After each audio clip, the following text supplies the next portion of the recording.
Where it go? Yes. Yes. Hi, hi, everyone.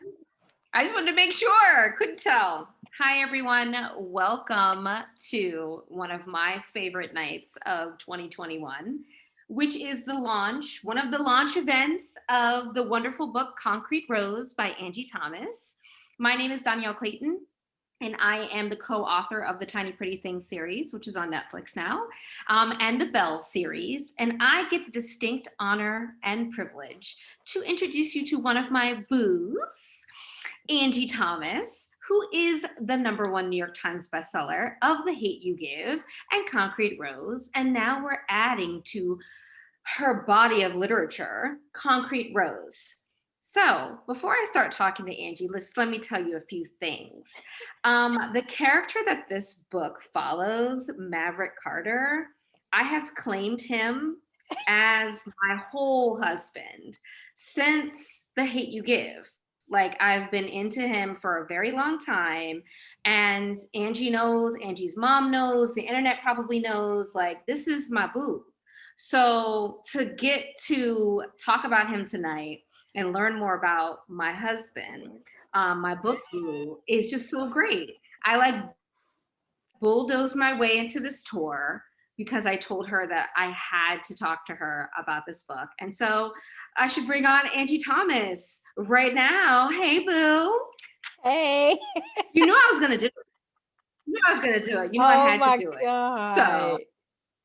I thought you were going I to had to set the introduce tone. yourself as Dhonielle Carter. I was just waiting for it.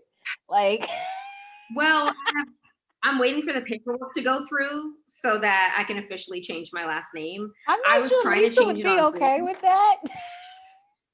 but Lisa can meet me on the corner. And so Lisa's not here. I don't even know if she bought a ticket. So tonight I am Mrs. Maverick Carter. And I should have changed my name on Zoom to Dhonielle Carter, but I thought people would be confused. So I wanted to like wait until we got further into the discussion to do so. Oh my Anyways, let me God. stop cutting up because I don't want your Bob to call me. So, first of all, let's talk about Concrete Rose. It's beautiful, the cover, everything. We're going to get into every single element. But first, I want you to talk about like the world that you've created. We've been living in it now. This is our third book here. And you Yes. could have followed so many different characters because your characters are iconic. We really fall in love with them. And I want to know why, well, I'm thrilled, but why Mav?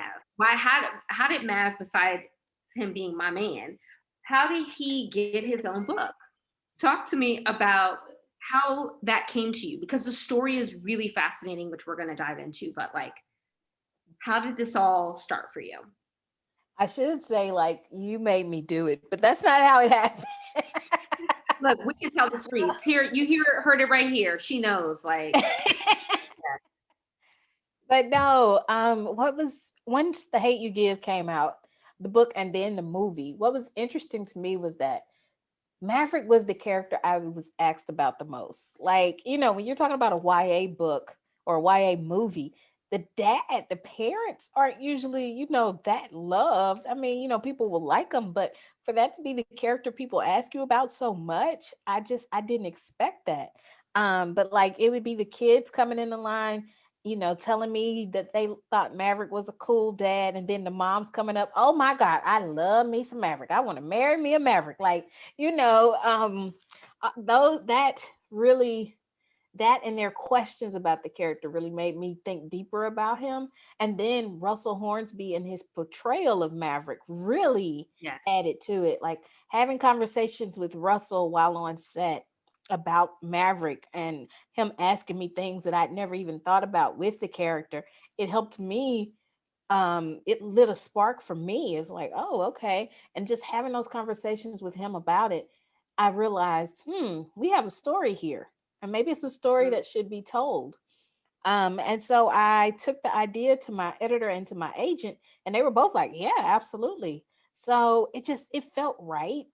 Because I really wanted to show too that so many people assume Maverick is a unicorn, but he's not. Yeah. Mavericks Mhm. exist.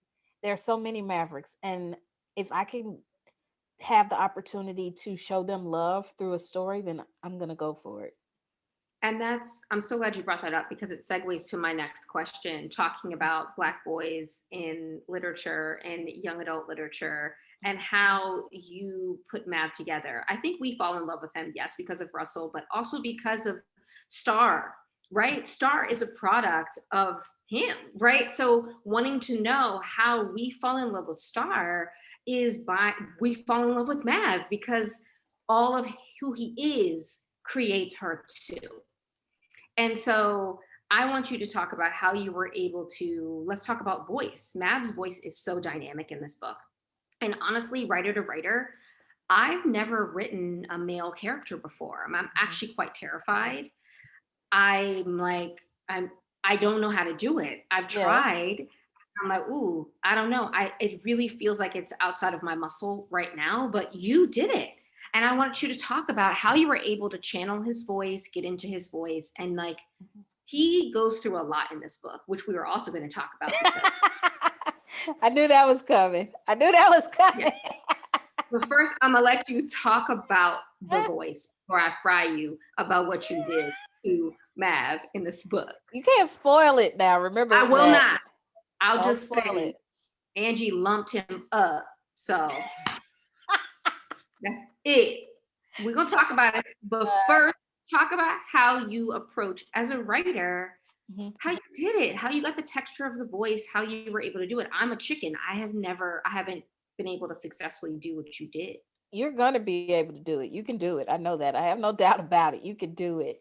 What it took for me was absorbing a lot of content by Black men or about Black men and Black boys, reading books by authors who've done it already, reading Jason Reynolds' books, reading Lamar Giles' books, reading Kwame Alexander's books, reading these Black men authors, but also reading women who'd written Black men like Nick Stone, and having conversations with Nick about what's it like to write a teenage boy, because most of Nick's books have been about boys, and just also listening to Black boys, and talking to Black boys and Black men in my life. I think anytime you're going to write outside of your identity, you better do the work. You owe it to the people who do have that identity to do the work. And that means, researching, that means talking, that means being willing to be wrong and get corrected on it and changing, so right. It took that. But then too, Maverick, his voice was so, I guess, rich in The Hate U Give. It was so distinctive in The Hate U Give. That's why we love him. That's why we fell in love with him, though. Well, I'm glad, because it was easier to tap into him voice-wise, because I knew how he spoke, if nothing else. I knew that certain words he'd cut, S's off. Certain words he made, or, I knew his speech pattern, just basically. And so it was easier to tap into his mind knowing that too, but also knowing so much about him as a character, knowing what he was passionate about, what he was scared of, all of those things, they all played a role in creating his voice. So it was easier than I thought it would be. I don't know if I'll write another boy for a while. Maverick's probably the only boy I feel comfortable ever writing, but I don't know. He should be the only. You can't cheat on him, okay? You can't cheat on him. So I'm just gonna always be like, oh, but what does Matt have to say about this for the rest of your life? That's what I'm done with you. I'll be like, I'm done with you, Dhonielle. I know, go fight me. And I think knowing Mav as a grown-up, to think about what he would have gone through to become the type of man he was in The Hate U Give and in Star's life. Yes. Like, you got to know, like, him as a grown-up and then work backwards. We don't really get to do that with all of our characters, right? We meet them as teens. Right. And knowing too that he was, at 17, he's a work in progress. The Maverick you see in Concrete Rose is not the Maverick you get in The Hate U Give. He has to work his way up to that. Oh yes, and there will be some surprises for y'all. Y'all are not ready. So like, I got lucky that one, Angie's my boo, she's my girl. So I got to read snippets of the book as she was crafting it. And she was kind of slightly terrorizing me because she knew how I feel about him. So she would like plot out these plot points that are really evil. And then she would write these scenes and then she would send them to me. And I would be like, man. And then we would fight. And then she would be like, oh my God, I have to do this, blah, blah, blah. And then I even went to her house and I was talking to her mom, and her mom backed her up and was like, yes, he deserves this. And I was like, feeling like attacked. Like I was the only one that had Maverick's back. That's where I dubbed myself Mrs. Carter, not Beyonce. Like, so let's talk a little bit about the plot without giving anything away, because I want to talk about how I think that Black boys, Black men, Black people are stigmatized in our communities. And what you were able to do was bring dignity to situations that, if it's on the news or in film that is not in the hands of Black people, becomes stigmatized, right? Mav is also a father, right? So, and we do not get to see that in young adult literature. So I want you to talk about some of your plot choices and how you plot and what you were thinking about, because we know the grown-up Mav, how you reverse engineered to teach him the lessons that he needs to be taught to become the man that we know he's going to become. Ooh, you went with a deep question. Yes, you came ready. I Look, love this. I stay Yes. ready. Stay ready. Yes. Wow. I knew from the get-go that I wanted to write about him, but becoming a father. I knew that because that's who he is in The Hate You Give. And that's what so many people loved, is that he's such a great father. And I wanted to show his journey of becoming a father. We, like you said, we don't get to see Black fathers a whole lot like we should, and especially not young Black fathers. There's one other YA book that I can think of, and that's The First Part Last by Angela Johnson. Shout out to that book. Read it if you haven't. It's a beautiful book, and it gave me permission to write this story, to be honest. And in that book, we get to see a young Black father. But for me, I wanted to show Maverick at the beginning of his journey in fatherhood, and how imperfect he is. He has to learn along the way. He's 17 when he becomes a dad for the first time, and he is selfish. I mean, at 17, you get the right to be selfish, and he's still trying to figure out what manhood looks like, how to define that for himself. Other people are defining it for him. And a big part of Maverick, who he is as an adult, is he defines himself. you know in The Hate You Give, we see him as this man who, he's a great father, he's in the neighborhood, he's cool with certain people, blah blah blah, but he's not in the gang. The gang members are cool with him unless he goes too far. He can also go to the suburbs and manage there. So he's kind of this guy who can fit into different situations if need be, but he's still going to be himself regardless. He's probably the most authentic character in the book to me. And so I said, how did he become that? To become who Maverick is later as an adult, he had to learn from a lot of mistakes. So some of the smartest people in the world are those who've made a bunch of mistakes but learned from them. And that's Maverick. He's made mistakes as a young man. I wanted to show him as a little hothead at times. Because I wanted to, he is. I wanted to show him as a little hothead at times, because then we can see how, as an adult, he tampers that hotheadedness down. But when he needs to let it out, he does. And I wanted to show him as a father who's still trying to figure it out and figure out what it means to be a dad, because we see in The Hate You Give that he knows what it means to be a dad.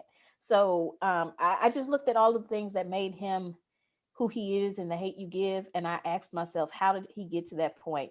And I knew that he had to be imperfect at the beginning. So it made it pretty easy in telling that story. He's imperfectly beautiful, if that makes sense. Like, yes. I think I love how, like, I'm reading it and I'm like, oh, don't do that. Oh, please don't do that.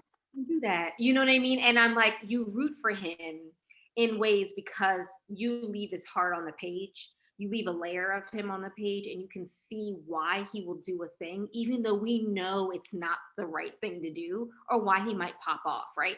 He's a hothead, but he's not doing it out of malice. Right. he has a lot of complicated relationships in the book.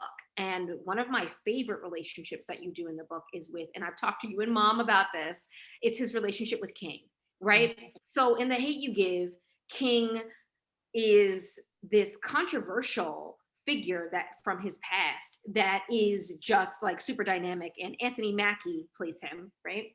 Yes. And it's just like he's a villain, we don't like him, we don't know, you know what I mean, like we feel conflicted and upset with him, like super angry. And we get to meet this man before, this young man before he becomes that. And they have such a fascinating relationship, and I also rooted for King along the way. And so I want you to talk about their relationship. You had to do the same thing with King, and how you built that arc, and how it's different than what you did for Maverick, and how they had to sort of interplay. Because I was like, shoot, I don't know if I could do that. That was great. Thank you. You know, somebody about a year or two ago, somebody on Twitter made the perfect comparison. They said that King and Maverick are a lot like Professor X and Magneto.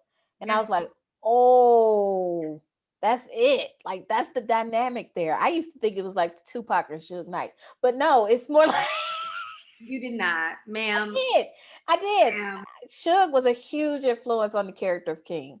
Huge Yeah. influence on the character of King. And the dynamic between them was a huge influence on that relationship. But King and Mav, in a lot of ways, are two sides of the same coin.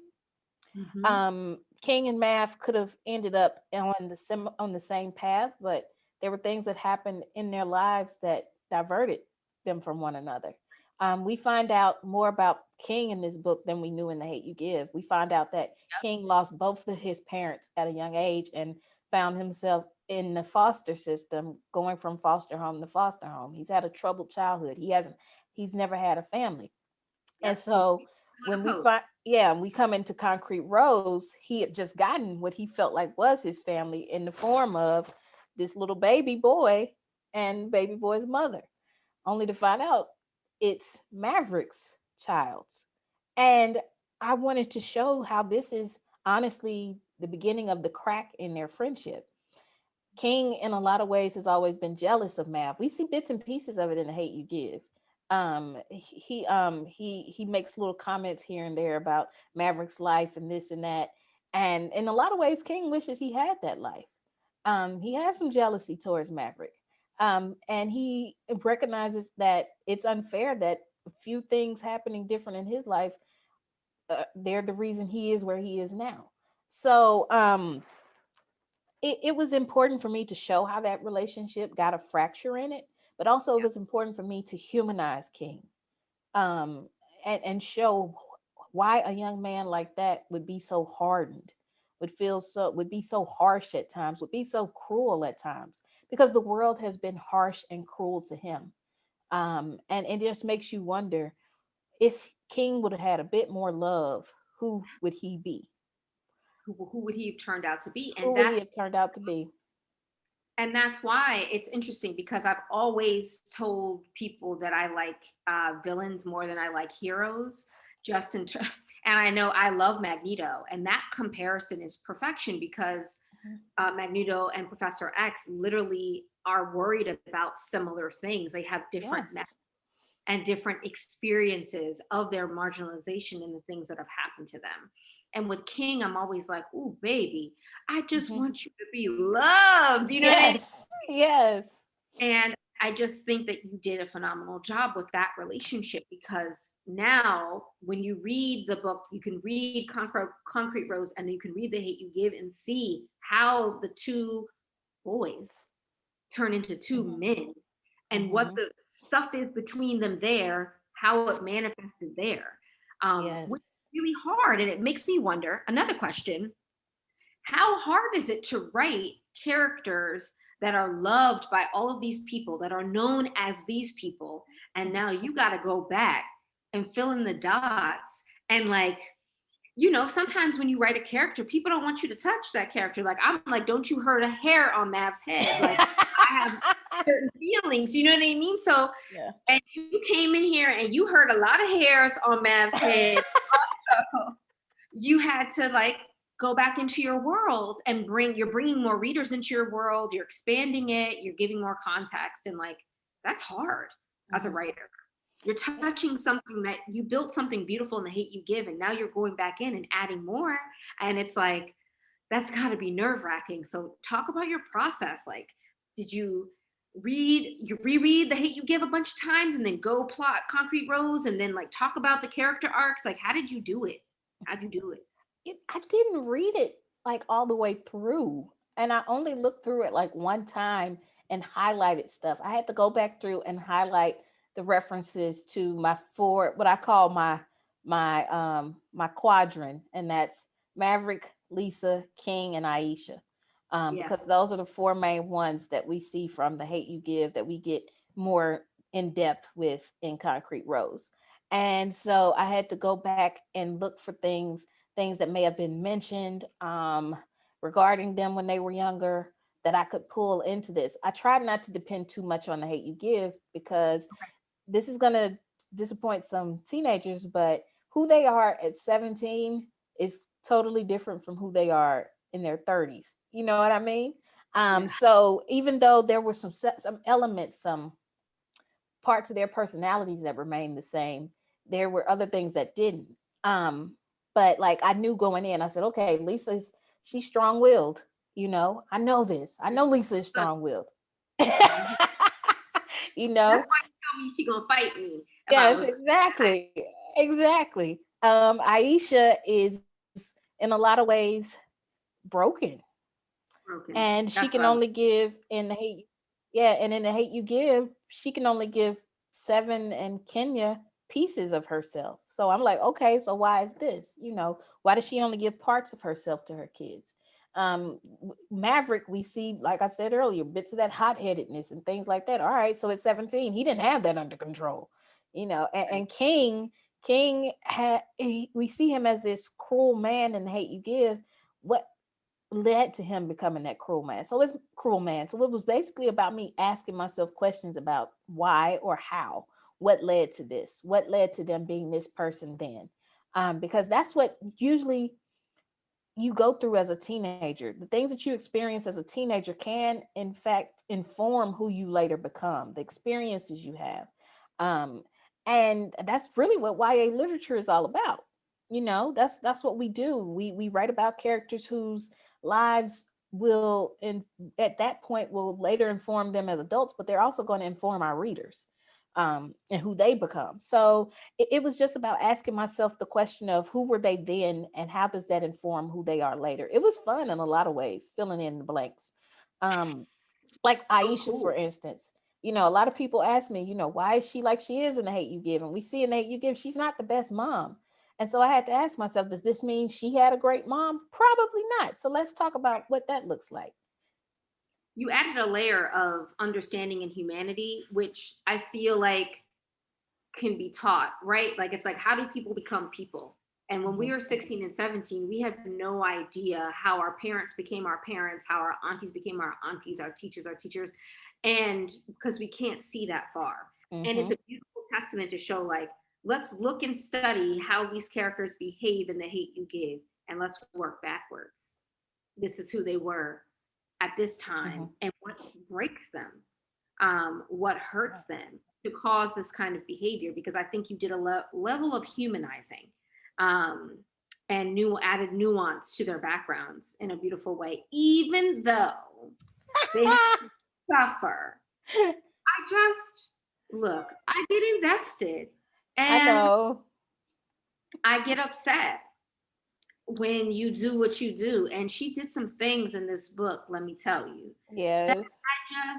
I can't even tell because I don't want to spoil, but right. I'm screaming at the page because I just want to wrap him in bubble wrap and I don't want anything bad to happen to him.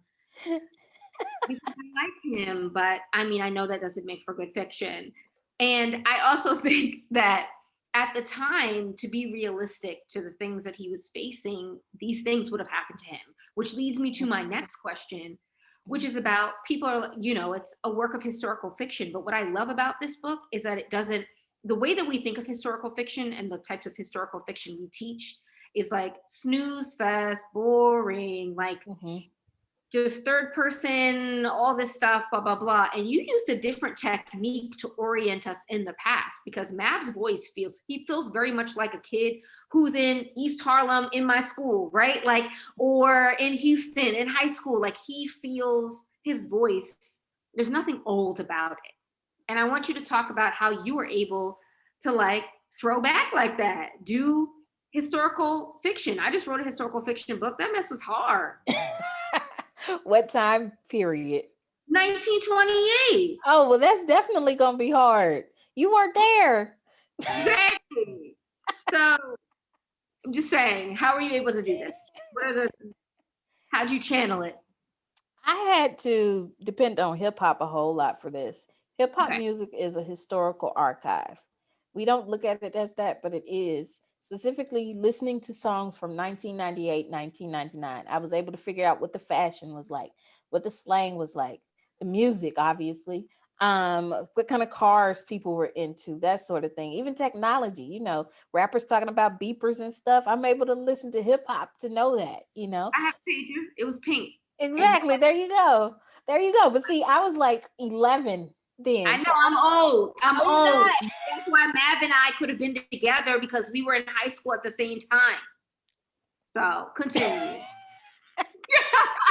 I had a beeper too. It was pink. Okay. It was pink. Okay. Yes. I hear you. I hear you. Look, I never had a beeper, so I had to like do research on that. But You hip should hop helped me in a lot of ways. Even have. I could bring you my beeper. I still look, got. Lamar Giles told me on Twitter that he had like an ice blue beeper, and I decided to give Maverick an ice. That's how I did that. So shout out to Lamar. Shout out to Lamar. I love it. Yeah. But I had to really listen to the music because it helped me get the feel of that era too. And watch movies from back then and music videos from back then. Like watching old Cash Money videos and looking at how they dressed back then. That helped inform Maverick's world in so many ways. But also it helped me realize, okay, this is what a 17-year-old boy in 98 and 99 is into. He's into the fly clothes and the cars and getting the chain at the mall and all of this and that. So thankfully hip hop exists because that's what helped me with this. Yes, I remember the gold chains and in And getting DC. the gold necklace with the girl's name on it and giving it with his name on it and giving it to her.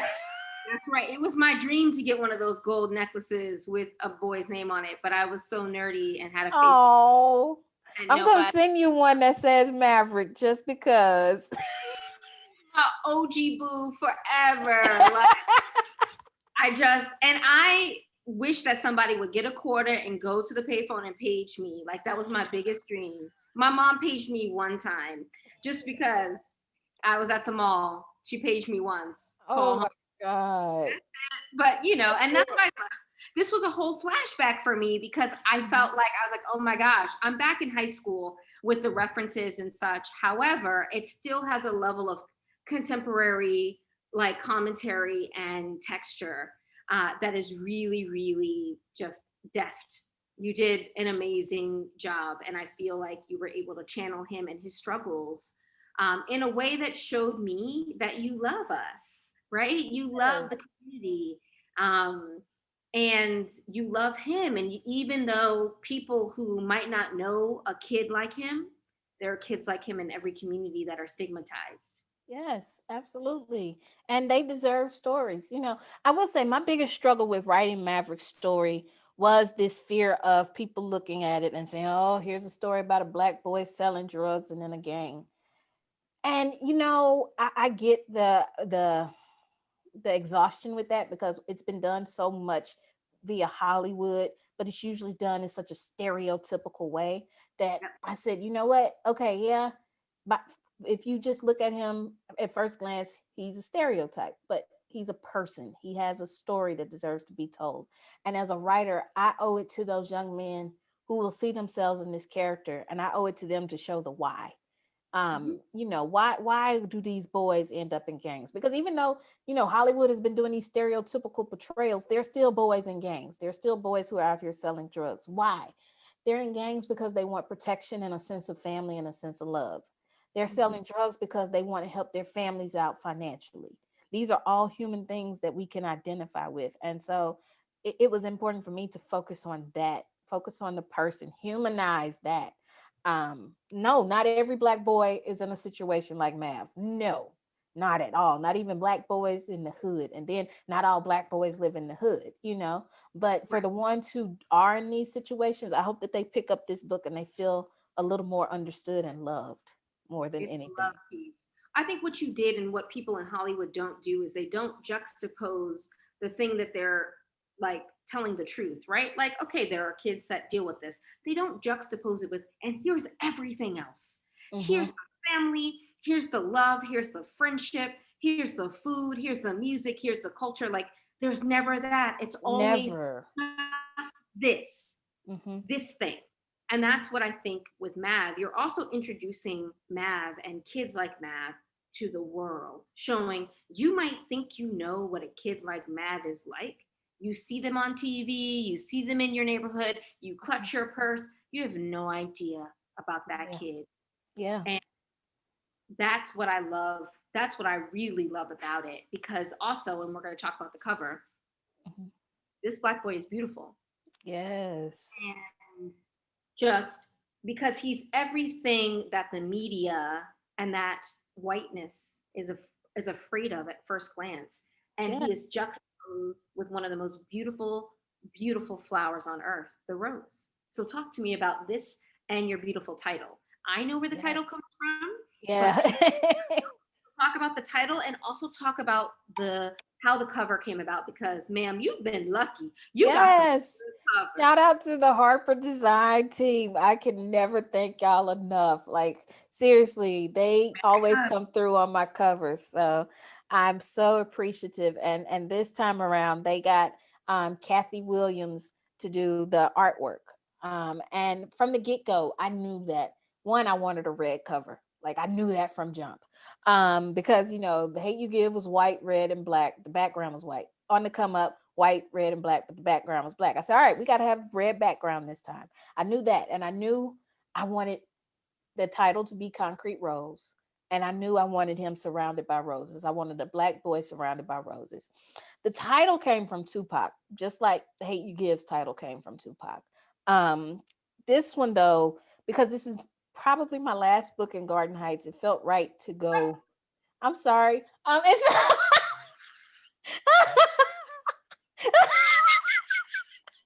What did you say?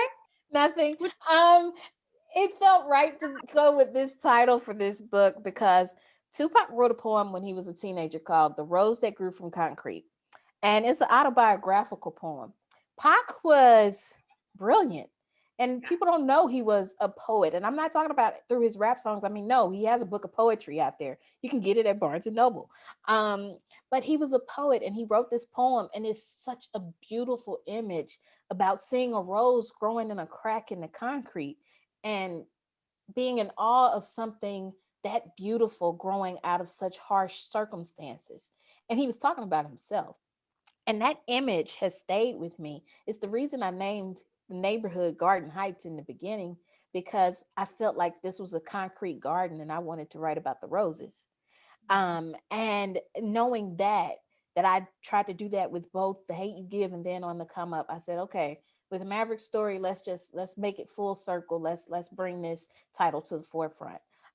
So that's what Maverick is to me, a rose growing in concrete. And when we were discussing the cover, I knew again, I want a black boy surrounded by rose petals with a do-rag on his head, because that's not an image you're used to seeing. When you think of black boys and when you think of black boys with do-rags, you don't think of roses. But I No. do.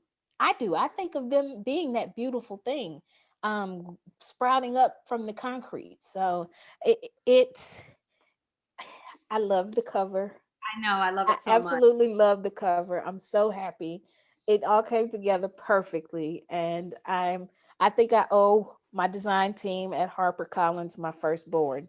Um, Harper, Harper Thomas. Harper Design Team Thomas will be my first child's name. So Designee. We could just call the middle name Designee so that yes, it is designate. So it's not. not designed. People will Yes, mess it. But we will. yes. Shout out Oh, to Harper.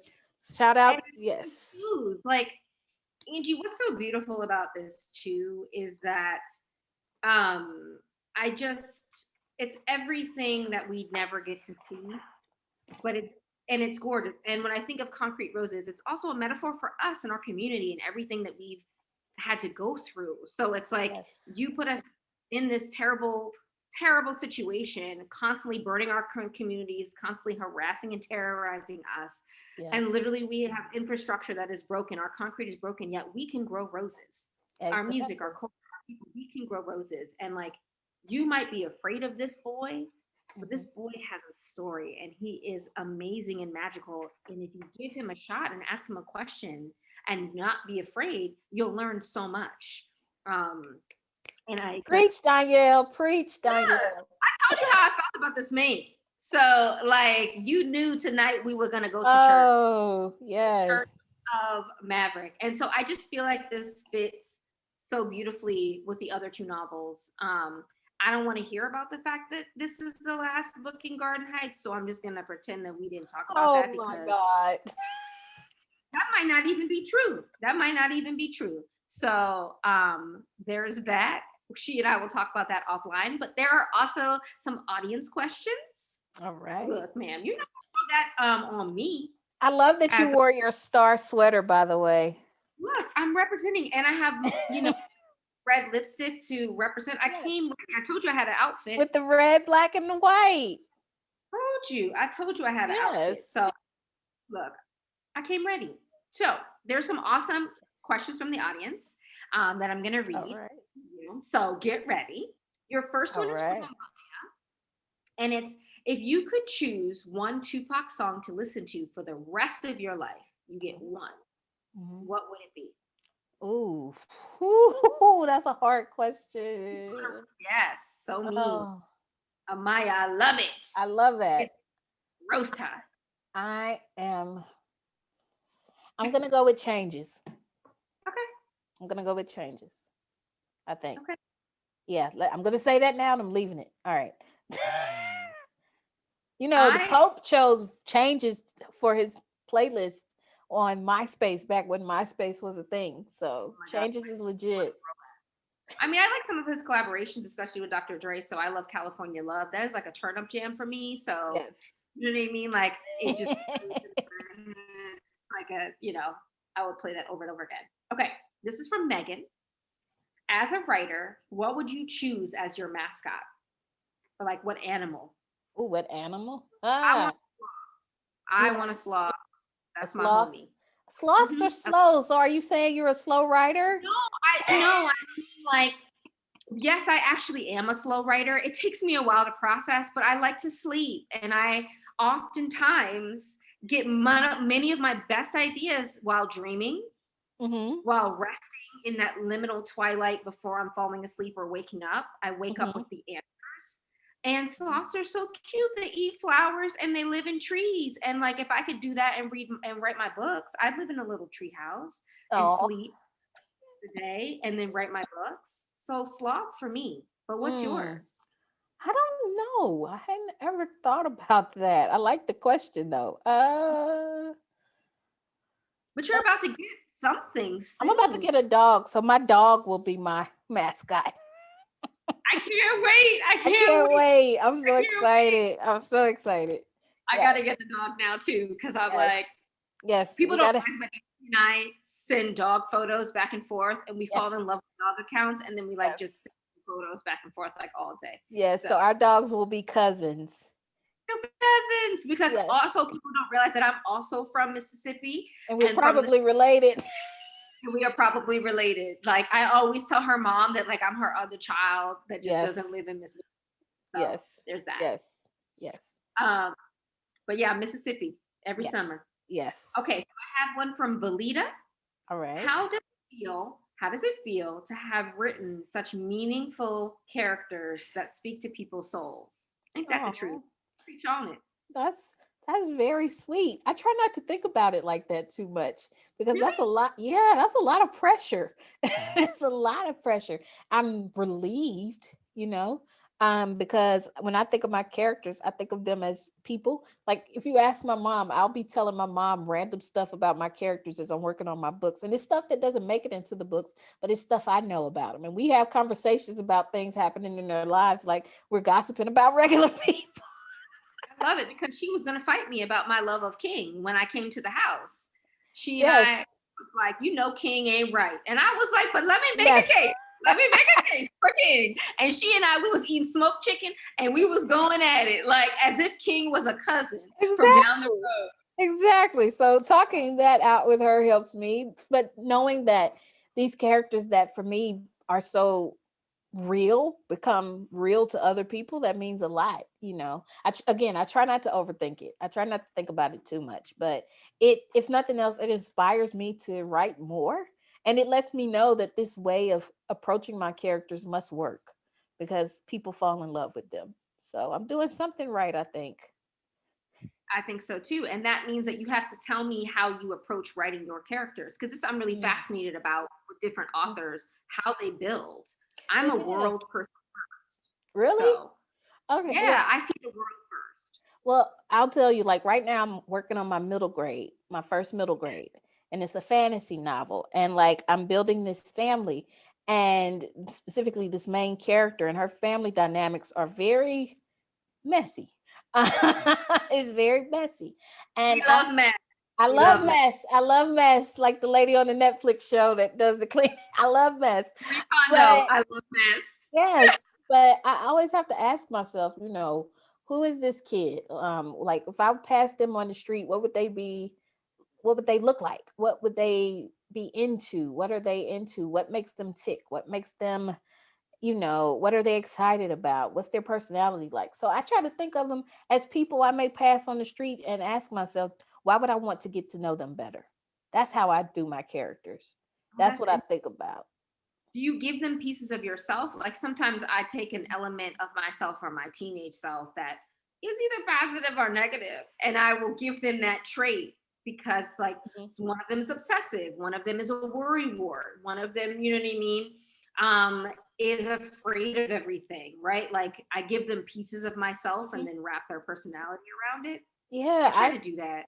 I do it sometimes, maybe not personality wise, but like hobby wise or situation wise. Like with Star, we were both into sneakers and basketball, and we both went to private schools while living in the hood.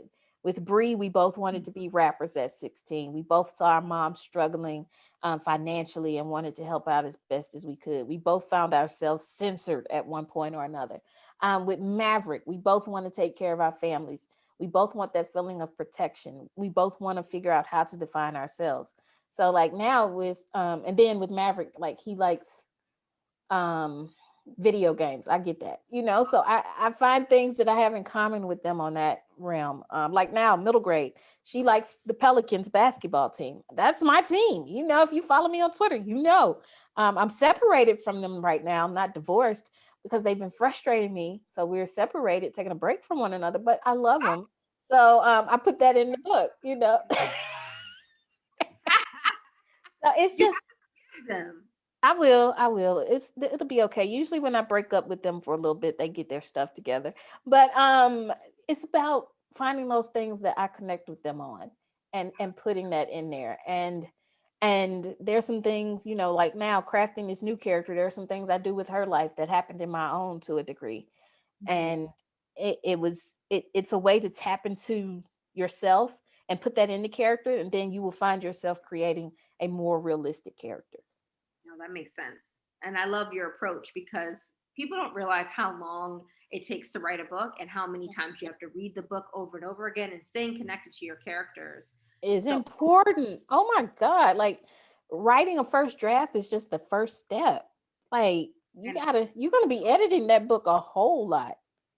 mhm. So And I know, knowing your editor, Miss Donna, she gonna make she's you in here too. Hey Donna. She's hey in Miss Donna, here. don't play. She gonna be like, rewrite this, do it again, Here's another edit letter. Like, you know what I mean? Like, and it's the best process, but you have to love your Yes. character, anchor to them, Yes. and give them a piece of yourself, which keeps you interested in them, and it's something you can speak to. So that's Yes. okay. So Liz asks, we heard Star's story. Mhm.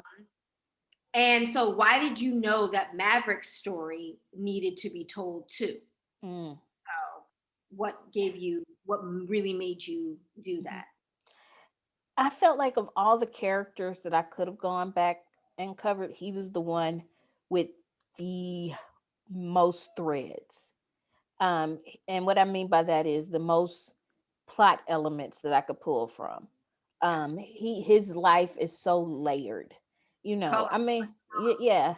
At one point I considered, and I hadn't revealed this before. At one point I considered writing a book from both his and Lisa's perspectives, but Ooh, yeah, it would have. I think I could have ooh, made it work. Yeah, but okay. then I felt like I would have been doing one of their stories injustice. I wouldn't have been able to cover it fully like I wanted, or else it would have been a long book. Long book. Um, and with Maverick, there's so much about him. I felt like that I could still make a mystery. Mhm. um as much as his kids know about him and the hate you give, and as much as he's been open with them and hate you give, there's still so many things they don't know. And of all the characters, that he was the one that I could do that with the most. I felt, because I knew I wanted to do a prequel. I knew, not a sequel but a prequel. I didn't want to go do anything after the hate you give. It had to be before. And I knew that if I'm going to do a prequel, there has to be some element of surprise. And of all the characters, Maverick was the only one who gave me the most elements of surprise. And there are a lot of surprising things that happen in the book. I can't wait for people to read them because you can be like, whoa. And then you can make connections to the man that he's become and understand that connective tissue, which I Yeah. really love. But you're right. He has a larger than life personality, and you want to know, how did this man become this man in a way? Lisa's chapter would have just be her fighting with him. Like, and, And you her know what I mean? fighting with her mama and her brother. Her mom and her brother, and like it would just be like, oh, he doing this, blah blah blah, and it was like it would just be all of that. Yeah, so it is interesting. It's definitely interesting. Okay, so Becca asked, which of your characters would you like to have dinner with, and what would you eat, and what would you want to talk to them about? Well, we already know that I will be having a romantic dinner and evening with Maverick Carter, and we're gonna have steaks. Like, And Lisa's gonna roll up with all three kids. Like, I'll feed them too. I'll feed them too. I'll feed her, and then she can go home. oh my God. And here, his dessert to go. Here's your doggy bag. Yeah. You talk all that right now. Anyway. um, I think it would probably be, it's between Maverick or one of his parents. I Oh, don't know which parent. We get to see his parents in this book. His dad is mentioned briefly in the Hate You Give. His mom is mentioned even more briefly. But I'd honestly rather have just a dinner with all three of them, you know, and talk with them, because the family that Maverick grew up in so many ways informs the family he later has. And I think I think it would be great to have a conversation with the three of them. I'd also have dinner with King only Uh-huh. because I'm very interested in villains, and I'm like, what would you have needed at 17 to Mhm. like make different choices, and like the adult version of him, I want to know like regrets, right? Mhm. Like, can you fix it? And like, how do you fix a crack between you and your best friend? How do you, Yeah. right? Like, Yeah. I have a lot of questions. Yes. I So love it. I don't know. I know I'm in the minority, but I've always really been drawn to King and that sort of interplay that they have. And you really do a great job getting into it in the book, um, Thank to you. where I'm I understand King. I might not Mm. like his choices and like how he treats people and treats my Maverick. However, I don't know if I had the same situation as King, if I wouldn't make the same choices. And that's what I think Mm. is a testament to you. You make it seem like he's got a certain set of ingredients that he's working with. And Mhm. I love that when we can feel for the villain a bit. Ooh, this is a good one. I You're want to just know this. making my night. Thank you. Look, I'm butter your biscuit. I love you. Okay, Ashley asks, how do you write such realistic teenage characters? This is a good question to get into. Because neither of us are teens, right? Yeah, we old.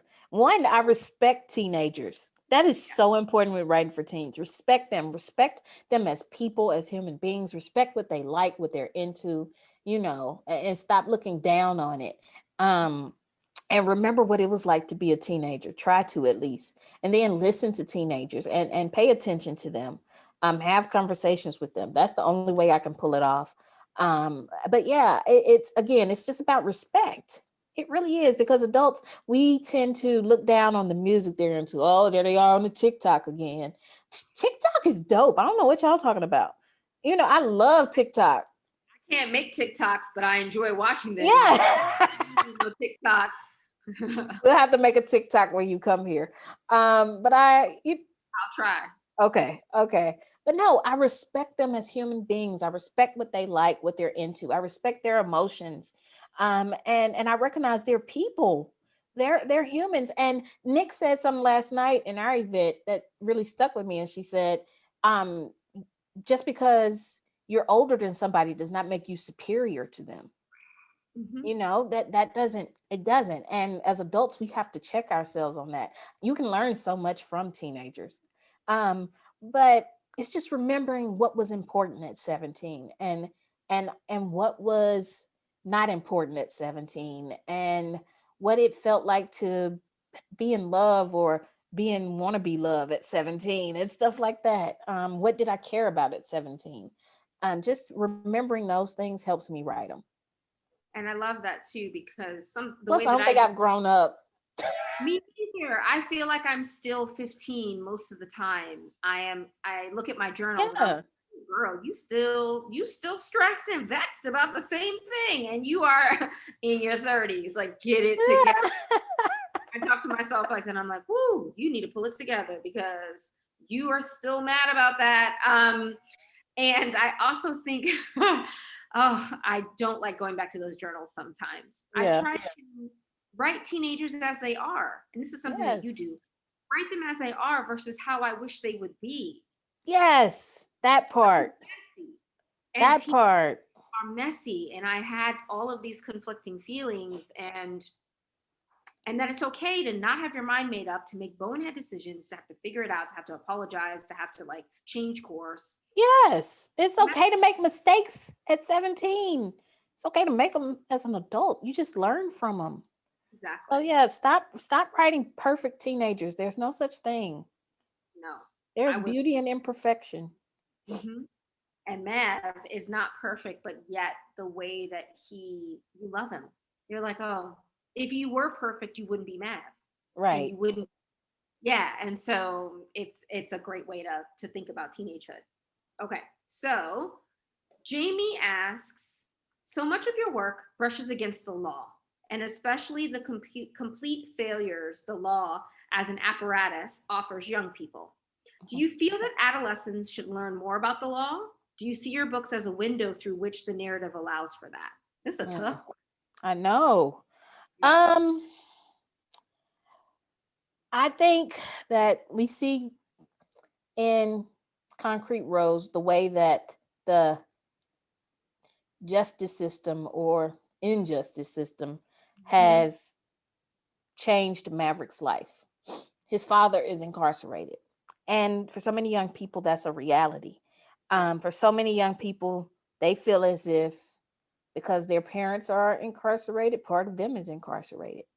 They carry that shame, that shadow with them. And we don't talk about that enough. I think it's important for young people to be informed about the law system and the justice system, because so much of their lives is affected by it, specifically young Black kids.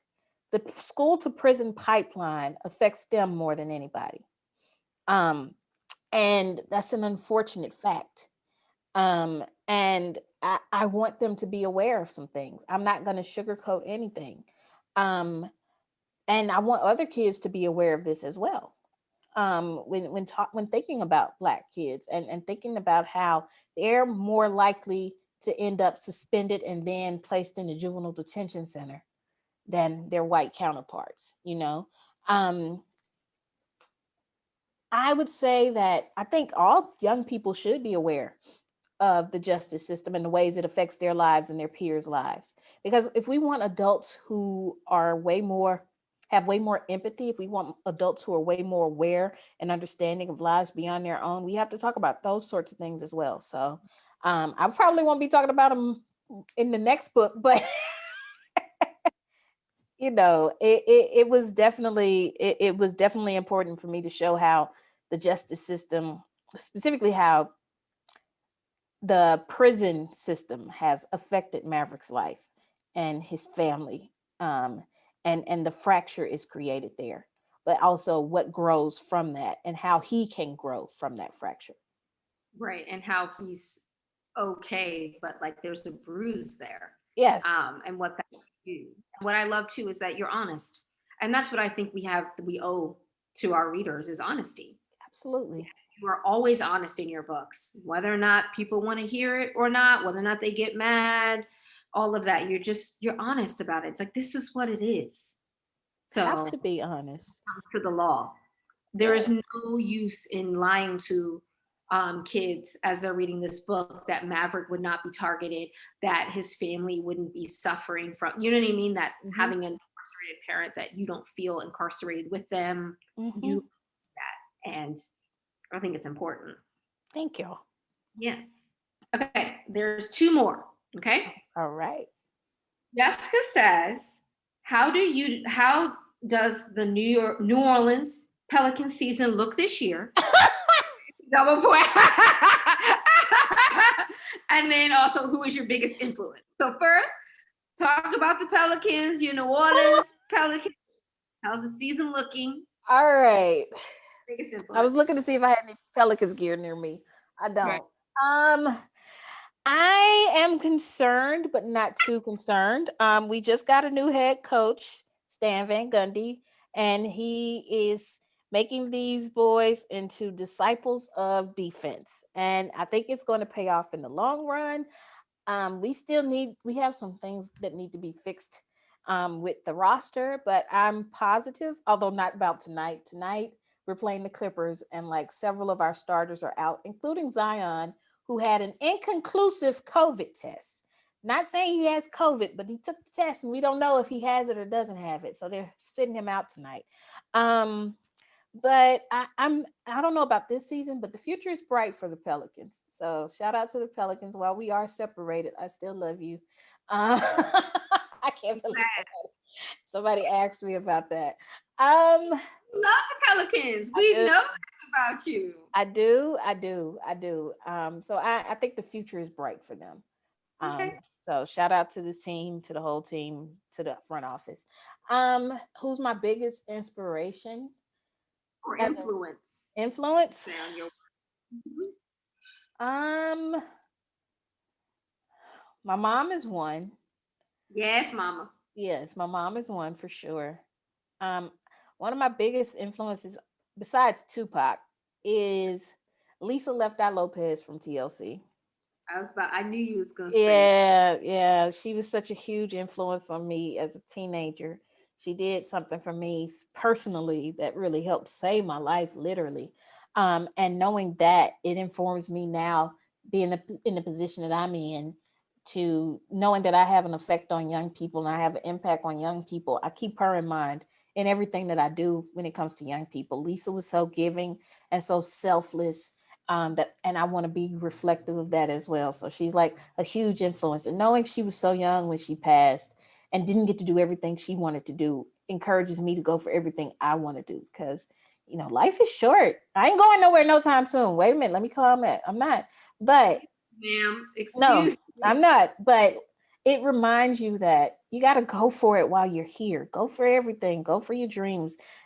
Dreams are hopeless aspirations and hopes are coming true. Believe in yourself. The rest is up to me and you. So I take that with me. And I love it. And this last question is a perfect way to end our night, which I don't want to, but we got to.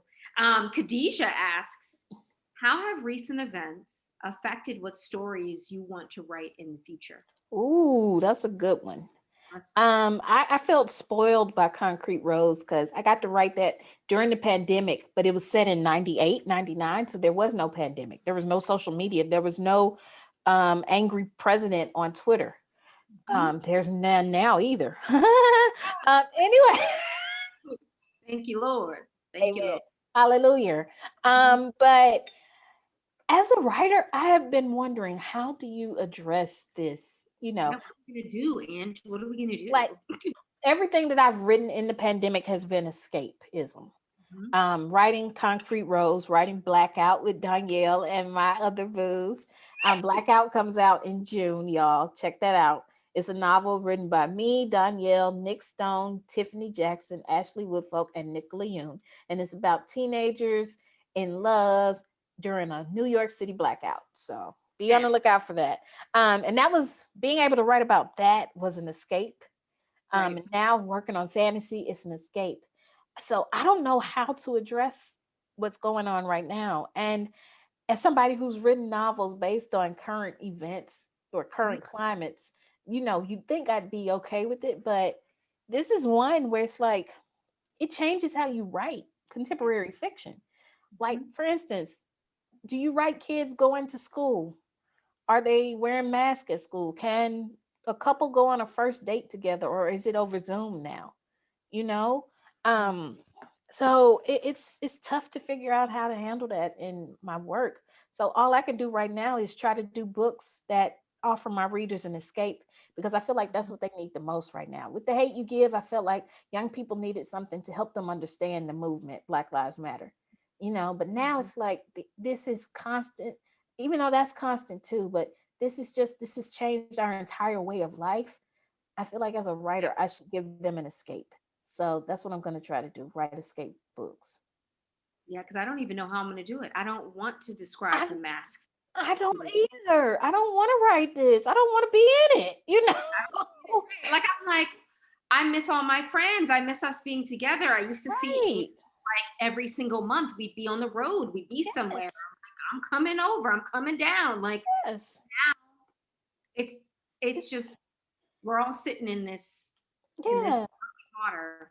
Yeah. And And the thing is, this is the kind of current event where it's not just affecting like marginalized people, or it's affecting everybody. It's again, it's changed our entire way of living. um I look at pictures and videos from before the pandemic, and I find myself kind of seizing clenching up, because I'm like, they're not wearing masks, they're not social distancing, because it's become normal for me now. So I'm not sure how to address the new normal in books. So I think my readers need escape right now. I right, mean, shout out to the people who will write the realistic books about this pandemic and everything, but I can't do it right. I can't. I'm not ready. I'm remembering us at Y'all Fest and you were double dope. And you guys Yes. Yes. And it's like, I we were miss all that. together in small Yes. rooms dancing, and Yes. we did a Congo line. Like we were all Yes. each other. Yes. And